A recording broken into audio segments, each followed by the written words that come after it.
कारण त्या लोकांना आता माहिती आहे, काँग्रेसला आणि राष्ट्रवादी पवार गटाला एक माहिती आहे,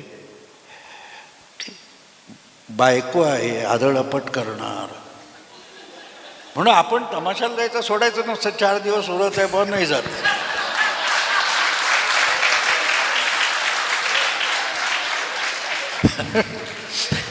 कारण आज परिस्थिती अशी आहे उद्धव ठाकरेंची की त्यांना माहिती आहे वटपौर्णिमा करण्याशिवाय आपल्याला पर्याय नाही.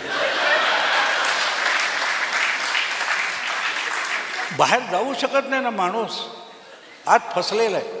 मला तो त्या काळात एक मुंबईचे आमदार होते शोभनाथ सिंग म्हणून सांताक्रूजचे, आणि त्यांची आमची दोस्ती होती. ते लोहियावादी होते आणि तो त्या भैया लोकांचा ग्रुप होता उत्तर प्रदेशी.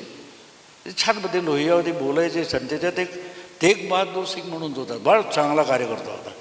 आणि त्यांनी इतके सुंदर मला समजावलं कसं असतं ते. तुम्हाला क्या होता है, गाव में झगडा हो जाता है, तो भांडणं होतात, अमुक तमुक, कोण तडकाफडकी कोणाला तरी भोसकतो काहीतरी आणि मग पळून जातो. ते डाकूंची टोळी असते ती त्याला सामावून घेतात.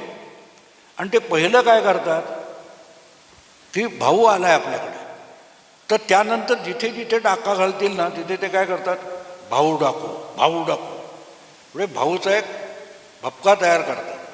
तो तयार केला की भाऊला परत आपल्या गावात जाण्याचे सगळे रस्ते बंद होतात. त्यानंतर शरद डाकूच खरा असतो,